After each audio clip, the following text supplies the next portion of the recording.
Oke guys, welcome back to Daily Charting with Toshi, di mana kita akan daily chart your favorite cryptocurrencies. Oke, dan sekarang kita masuk ke DCWT sesi pertama. Di mana di sesi pertama ini kita akan lebih fokus ke Bitcoin, Ethereum, dan macroeconomics.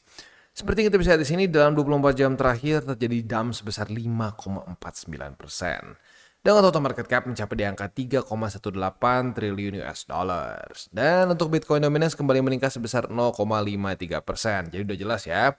Artinya pada hari ini Bitcoin dominance meningkat lagi dan ya koreksi BTC lebih sedikit dibandingkan alts in general ya. Ada aja mungkin lebih sedikit tetapi in general lebih besar. Makanya kenapa Bitcoin dominance kembali meningkat kemarin ya. Oke, selanjutnya kita akan lihat dulu kondisi BTC ya. Untuk BTC sendiri dibilang bagus-bagus amat juga enggak ya. Dia itu kemarin koreksi sampai ke angka 97.500-an which is ya struktur ya, tetapi sayangnya gagal mempertahankan 100.000 begitu. Karena kemarin di liquidity itu di angka 101.000 begitu. Harapan gua sih awalnya bisa bertahan di atas dari sini ya. Dan juga mempertahankan EMA50, tetapi sayangnya lagi-lagi EMA50 jebol begitu, and that's not good begitu secara TA gitu ya, karena kita udah bahas ya EMA20 dan 50 adalah indikator yang sangat penting untuk di daily dan sekarang kembali menjadi resisten dan lu bisa di sini ya udah mulai di retest nih hari ini ya, mulai bereaksi sebagai resisten. Yaudah, gampang tinggal kita lihat aja. Sekarang berarti ini adalah duel antara MA50 dengan struktur 97.570. Begitu. Udah sesimpel itu. Kita nggak usah nebak besok akan seperti apa, apakah lanjut lagi ngedam atau enggak, ya kita lihat aja. Kalau ini terus menjadi resisten, supportnya kalah ya udah berarti kemungkinan bisa lanjut lagi turun. Sesimpel itu aja. Begitu ya. Sekali lagi tugas kita itu bukan nebak besok mau kemana ya enggak, tapi tugas kita adalah bereaksi terhadap market. Begitu ya. Nah, kalau ternyata market menunjukkan pertanda bearish ya udah jangan kita lawan begitu. Sama, tapi kalau misalkan udah mulai ada pertanda reversal begitu ya. Nah, itu juga jangan kita lawan. Yang seringkali membuat orang hancur di market itu kita pengen satu hal dan kita memaksakan hal itu terhadap market begitu ya. Ya kalau udah kayak gitu ya ujung-ujungnya ya hoki-hokian aja ya. Harapan kita sesuai sama keinginan market atau enggak begitu. Karena market nggak peduli sama keinginan kita. Dia tuh sifatnya mungkin apa ya, sedikit selfish gitu ya. Ya gue pokoknya pengen gini, ya gue akan begitu. Ya. Oke, selanjutnya berarti PR untuk Bitcoin hari ini ya. Kalau kita ingin mempertahankan atau ya mencoba untuk reversal lagi adalah bertahan di atas dari 97.570 dan jangan sampai ke reject mulu sama MA50 begitu. Ya itu PR untuk Bitcoin di daily. Weekly gue udah sempat bahas ya bahwa awalnya kan gue takut bisa terjadi double top, ternyata malah even worse ya, malah terbentuk suatu lower high ya. Nah lower high ini ya sayangnya adalah pelemahan tren. Kalau di weekly kita lihat ya, sebelumnya kan higher high, higher low ini dari September ya, higher high, higher low, higher high, higher low, higher high, higher low.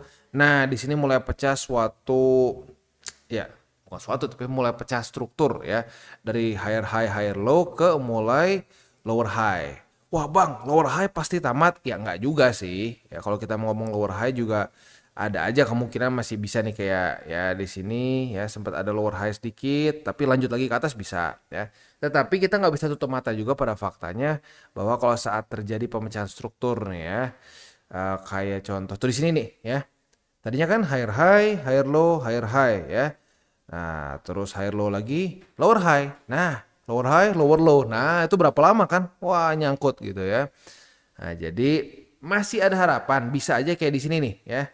Ini kan lower high sebenarnya nih ya. Itu di EMA 200. Lower high ya, tetapi lanjut lagi masih bisa ya. Tetapi kita nggak bisa tutup mata. Pecah struktur tuh bukan hal yang bullish begitu. Apalagi di weekly bukan hal yang bullish ya. Nah, tinggal kita berharap semoga saja struktur seperti 97.000 ya, 91.000 bisa bertahan begitu. Terutama 91 ya. Kalau sampai amit-amit memutuskan untuk lanjut lagi turun, semoga 91.900 bisa nahan karena ini adalah struktur yang sudah berkali-kali nahan BTC. Dari ya kita lihat sendiri lah dari sini ya. Berarti kurang lebih sudah 71 hari, udah 2 bulan lah begitu ya. Semoga kalau sampai dia turun lagi lebih dalam ya, semoga dia bisa nahan 91.900 gitu ya. Ya tapi itu nanti deh ya, sekarang sih fokus kita 97.000 dulu deh. 97.500-nya tembus nggak? Kalau nggak tembus ya udah nggak usah dipikirin 91-nya begitu ya. Oke, itu kurang lebih gambarannya untuk Bitcoin. Selanjutnya kita akan lihat dulu indeks dolar. Untuk indeks dolar melemah sih ya, melemah. Tetapi ya mungkin ini efek dari kemarin sih ya, kan itu leverage gila-gilaan tuh ya, atas kena bawah kena ya. Ya jadi ini mungkin membuat kenapa kripto lebih masih volatile lah begitu walaupun indeks dolarnya turun. Karena normalnya saat indeks dolar turun itu membuat Bitcoin menguat. Biasanya seperti itu ya. Nah, tapi ya ini lagi sedikit melawan normanya lah begitu ya. Next, Bitcoin dominance. Bitcoin dominance kita udah sedikit bahas di depan ya, bahwa lagi-lagi dia ini memang masih kuat begitu ya. Kalau buat lo yang mungkin masih bingung ya, jawabannya itu adalah balance sheet. Ya, balance sheet itu masih terus turun. Ya, ini masih terus turun, masih QT disebutnya ya, quantitative tightening. Lo boleh cek sendiri deh apa quantitative tightening ya. Dan di masa-masa itu orang akan cenderung lebih dalam tanda kutip konservatif, even in crypto begitu. Nah, konservatifnya di crypto seperti apa? Ya banyak di BTC begitu ya. Nah, tapi gue sudah bilang kemarin ya, gue udah ngomong dari berapa bulan lalu gitu bahwa nah kita sering kali terjadi fake out. Nah fake out ini nggak tahu ini by design atau memang market suka rada kejam seperti ini. Tapi intinya sering kali terjadi drop yang signifikan dari Bitcoin dominance sampai ke MA200. Nah ini membuat banyak orang hype altcoin season. Ya lu lihat sendiri lah, para dukun altcoin season teriak-teriaknya kapan? Biasanya waktu lagi begini nih ya, waktu turunnya lebih ekstrim ya. Langsung ngedukun gitu ya. Nah tapi ya lagi-lagi fakta data statistik tuh yang menang ujung-ujungnya ya. Fake out kan? Fake out ya. Lalu juga di Januari fake out ya. Ya karena masih QT, itu statistiknya. Udah gitu aja ya. Dan ya untuk kemarin atau lebih tepatnya jam 7 pagi tadi lah. Ini daily close tertinggi di cycle ini ya. Sebelumnya kan di daerah sini tertingginya tuh di sekitar 61,19. Nah, jam 7 pagi tadi di angka 61,37 begitu. Jadi week tertinggi kemarin terbentuk ya, high tertinggi ya. Daily close tertinggi juga terbentuk kemarin. Kemarin lusa week tertinggi, kemarin terbentuk daily close tertinggi. Begitu ya. Nah, semoga ya ini bisa cukup ini bukti yang sudah cukup buat lo yang masih ngeyel urusan altcoin season begitu ya. Jadi kita harus watch closely untuk si BTC, bukan BTC deh, tapi lebih fokus ngelihat si balance sheet. Apakah akan mulai bergeser ke QE atau tidak ya. Nah untuk newsnya ya, ini kemarin gue nggak bahas karena DCWT sesi pertama udah diambil slotnya sama untuk urusan tarif ya. Nah jadi ini untuk news terbarunya baru kita update hari ini. Tarif ini on hold. Ya, jadi kemarin kan katanya langsung akan kena tarif besar nih, Meksiko dan Kanada plus China. Nah, tapi sekarang untuk Meksiko dan Kanada tarifnya ini masih di hold dulu begitu ya. Karena negosiasi dari Kanada dan Meksiko ya. Di tanggal 3 Februari beberapa hari lalu, berarti 2 hari lalu ya, si Justin Trudeau ini tuh PM-nya Kanada ya. Dia katanya sudah telepon sama Donald Trump ya. Jadi sekarang tidak akan langsung diberlakukan ya si tarif 25%-nya, tapi akan di-pause dulu untuk at least 30 hari ke depan begitu ya. Nah udahnya ya langsung ini deh ya, mereka ada rencana untuk border plan ya, lalu juga si Kanada harus mengirim 10.000 personel untuk menjaga border dan seterusnya lah begitu. Ya intinya inilah, ini yang membuat kenapa cenderung bounce begitu. Plus juga menurut gua adalah banyak orang yang bought the dip begitu, banyak orang yang bought the dip saat BTC turun di sini ya. Orang-orang yang gak over leverage ya mereka siap-siap beli begitu ya. Mungkin salah satunya lu gitu, salah satunya lu yang kemarin waktu market lagi drop ikutan beli begitu ya. Karena bisa dibilang yang paling boncos itu adalah ya trader futures kemarin tuh ya. Itu katanya ya, gue sempet baca katanya itu tuh likuidasi terbesar dalam 24 jam sepanjang masa kripto. Katanya seperti itu, bahkan lebih parah daripada FTX, lebih parah daripada waktu Mt. Gox dan seterusnya ya. Secara jumlah dolarnya ya, total ya lagi-lagi total likuidasinya ya. Tapi untungnya apa? Kalau kita pikir itu likuidasi terbesar sepanjang masa, kalau kita lihat sekarang struktur BTC itu masih oke. Ya, menurut gue masih sangat oke.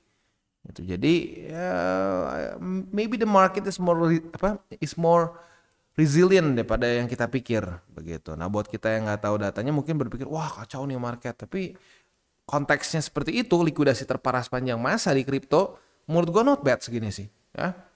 Oke, next economic calendar untuk hari ini jangan lupa dari US, untuk hari ini hari Rabu dari US akan keluar S&P Global Services PMI dari jam 9.45, lalu ada ISM Non-Manufacturing PMI dan juga prices. Paling malamnya ada crude oil inventory. Jadi siap-siap mulai dari jam 9.45 terus sampai malam kita akan keluar banyak data-data penting. Jadi pertimbangkan untuk tutup posisi minimal buat lo yang konservatif ya. Buat yang agresif pasang SL deh ya. Oke. Jadi kurang lebih seperti itu untuk makro kita pada hari ini. Selanjutnya kita akan masuk ke buy limit. Tetapi sebelum kita masuk ke buy limit, seperti biasa gue akan disclaimer dulu bahwa semua konten dari TCI bukanlah financial advice. Ini semua bentuknya adalah edukasi. Lalu bagaimana cara untuk mendukung TCI? Ada banyak caranya. Lu bisa like our video, bisa share our video, atau juga bisa menggunakan link referral kita di bawah. Dan sekarang kita akan dengar dulu pesan-pesan dari sponsor kita pada hari ini. Oke, today's video is brought to you by Bybit. Dimana di Bybit ini kita bisa melakukan berbagai macam hal ya, mulai dari yang newbie sampai yang sudah advance. Buat mungkin lo merasa bahwa aduh bang, gue masih nggak ngerti nih TA, gue masih nggak ngerti charting dan seterusnya, tapi pengen akumulasi, pengen DCA murni, bisa lo tinggal masuk ke sini one click buy, dimana lo bisa pilih lo mau pakai apa ya fiatnya, lo tinggal pilih juga asetnya apa ya. Misalkan lo pengen akumulasi BTC, misalkan setiap hari Senin jam 7 pagi, misalkan gue pengen akumulasi BTC sebesar 100.000 rupiah misalkan ya, lu bisa langsung lakukan di sini. Bisa peer to peer, bisa Dana, Bank BRI dan lain-lain. Ini gila ya, bisa pakai BCA Mobile dan seterusnya. Jadi Bybit ini memang cocok banget buat orang-orang yang tinggal di Indo ya, bisa langsung pakai bank-bank yang memang sudah biasa kita pakai di Indo ya. Nah, buat yang intermediate sampai advance juga di sini ada spot, nah, dan juga ada leverage tokens, dan tentu juga ada derivatives trading, di mana kita bisa menggunakan kontrak yang USDT maupun USDC. Jadi di sini lo bisa pakai USDC ya, karena nggak semua exchanger bisa menerima untuk futuresnya pakai USDC ya. Dan tentunya juga lo bisa earning bunga juga dari kripto lo dan lain-lain.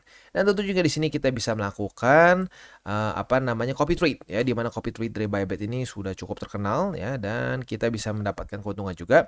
First copy trade kita bisa ada protection 100 USDT loss coverage ya, dan seterusnya ya. Jadi buat lo yang tertarik bisa silakan pakai, klik di link referral kita di bawah. Oke, dan sekarang kita masuk ke Bitcoin. Untuk Bitcoin, posisi futures kita sebenarnya udah dapat posisi long dan udah kena target TP juga lagi gilanya ya. Jadi kan posisi long pertama kan kemarin di sini tanggal 2 dan tanggal 3 begitu naik ke atas. Nah, kemarin retest pertama di angka 97.570 ya, dan hari ini sudah terjadi retest kedua. MA50 juga udah kena. Wah, udah lengkap ya. Berarti posisi long kita sudah kena target TP, profit sebesar 1,29. Ya dibilang gede banget sih enggak, tapi not bad lah ya. 1% juga tetap profit. Walaupun jujur 1% tuh gede loh buat satu kali trade ya, to be perfectly honest ya. Ya tapi kadang-kadang ekspektasi orang zaman sekarang tuh suka nggak make sense, jadi 1% tuh kayak kecil ya. Oke. Next untuk posisi spot 97.570, lalu ada juga di 91.900-an, dan juga di angka 89.851 ya. Itu kurang lebih untuk setup futures dan spot di Bitcoin. Untuk Ethereum ya, kita bisa lihat di sini dia kemarin sayangnya ngedam lagi ya. Untuk posisi longnya kemarin kan ya sebenarnya ini ya, sebenarnya lu kalau udah tutup dari tanggal 3 Februari sudah aman, tapi kalau lu masih buka ya berarti cut loss begitu ya. Ya jadi tergantung situasi lu sebenarnya, tergantung situasi lu seperti apa. Dan kalau lu tutup sebenarnya gini, di jam-jam rawan ya. Kemarin kan jam rawan itu jam berapa sih? Coba kita cek jam 10 ya. Buat lu yang tutup jam rawan jam 10 harusnya sih kayaknya aman sih ingat gua ya. Coba kita cek jam 10. Yes, jam 10 sih aman ya. Nah, jadi ya lagi-lagi ini pentingnya mungkin buat kita ya kasarnya kita perhatiin lah jam-jam penting gitu. Karena jam-jam penting udahnya sering kali membuat market extra volatile lagi. Atau lebih tepatnya nambah volatility lah begitu ya. Oke, setup futures ada nggak bang? Sekarang belum, kenapa? Karena jebol nih. Kemarin tanggal 4-nya tuh jam 7 pagi tadi jebol di Kosovo di sini, maka ya seperti yang gue bilang tadi belum ada setup ya. Posisi spotnya di angka 2.619, 2.555 gitu ya. Oke, itu kurang lebih untuk DCWT sesi pertama ini. Sebelum kita tutup, gua akan ingatkan lagi untuk para keluarga besar TCI aja ya. Kalau yang lain-lain sih ya terserah mau kayak gimana. Karena gini deh, gue sekarang udah mikir nggak bisa lah semua orang kita coba untuk ubah mindsetnya, karena banyak juga orang yang memang dablek gitu ya. Dikasih data, dikasih fakta, nggak peduli, pokoknya pengennya tuh sekarapnya gitu, semaunya begitu ya. Nah, ya silakan mencoba itu di market begitu, karena market nggak peduli sama kemauan kita begitu ya. Market tuh bukanlah ortu kita yang bisa kita marah-marah misalkan, wah pengen beli motor gitu kan, pernah lihat tuh ya. Gue pernah lihat di IG berapa kali, wah ngamuk karena nggak dibeliin motor, banting-banting pintu, wah nangis kayak anak kecil, padahal bukan anak kecil tuh, ya, kayaknya udah remaja, tapi ya masih rengek-rengek seperti anak kecil. Kalau ortu mungkin bisa iba atau stres mungkin ya digituin sama anak. Tapi kalau market nggak peduli, lu mau guling-guling ya, lu mau nangis kayak bayi, lu mau kasarnya mau sampai gantung diri pun gitu ya, market nggak peduli. Begitu. Nah jadi cepatlah sadar, ya, secepat mungkin nih sadar bahwa keinginan kita tuh market benar-benar nggak akan kabulkan begitu. Kalau kita ingin profit di market, kita justru harus berusaha untuk mengerti market tuh mau ngapain. Mengerti sinyal-sinyal market begitu. Wah tapi susah bang. Oh iya memang susah, makanya gue bilang ini market tuh kayak mantan paling kejam begitu. Ya susah kan? Coba lu pikirin mantan lu yang paling kejam. Susah nggak buat mikirin dia mau apa? Iya. Nah, tapi kalau lu bisa pelajari, ada patternnya kan tuh. Nah ada pattern yang lu pelajari, itu bisa lu ulang begitu. Lu bisa, oh kalau udah kayak begini indikasinya kan seperti ini. Oke maka gue harus ngapain? Nah gitu. Jangan gue mau makan, mantan gue bikin ya, lu nggak dilempar air panas juga udah bagus kan. Nah udah anggap gitu aja market mantan paling kejam. Nah, maka dari itu ekspektasi lu jadi bener begitu, karena menurut gue 90% lah dari rasa tidak nyaman, rasa sakit kita di dunia ini adalah karena ekspektasi yang ya mungkin kurang tepat aja begitu ya. Kayak contoh gini lah ya, ada anak pintar gitu ya, wah luar biasa pintar nih misalkan. Dia nangis, aduh nilai gue jelek. Kita pikir, wah kenapa? Apakah dia lupa belajar terus dapat merah gitu ya? Ternyata kita lihat, astaga dapat nilai 80. Jelek, soalnya biasa gue 90. Nah itu apa artinya ekspektasi lu kan? Begitu. Nah jadi lagi-lagi, apapun itu adalah urusan ekspektasi. Kalau kita punya ekspektasi yang tepat, kita jadi gak stres, kita gak jadi ancur-ancuran. Begitu ya. Oke, kita tutup dengan 3 golden rules. Jangan pakai uang panas, jangan over leverage, berpikirlah jangka panjang ya. Dan yang terakhir adalah kita tutup dengan salam tabur tuai. Jadi apa yang lo tabur akan lo tuai. Jadi taburlah sebanyak mungkin hal baik. Oke guys, jadi itu adalah akhir dari segmen DCWT kita pada hari ini. Dan jangan lupa bagi kalian yang merasakan manfaat dari segmen ini, jangan lupa untuk share ke teman-teman kalian. Dan apabila lu pengen mensupport channel kita ya TCI, jangan lupa untuk menggunakan link referral kita di bawah. Nggak wajib ya, tetapi apabila lu menggunakan link referral kita di bawah, ada macam-macam ya, dari Bybit, Huobi, Maxi, toko kripto dan banyak lagi ya. Ya walaupun nggak wajib, tapi kalau menggunakan link referral kita, lu secara langsung membantu perkembangan dari TCI. Dan satu lagi, jangan lupa juga untuk join Telegram group kita, di mana kita bisa ngobrol-ngobrol santai mengenai dunia cryptocurrency secara 2 arah. So, jangan lupa untuk like, subscribe, click the bell icon, and see you on the next video.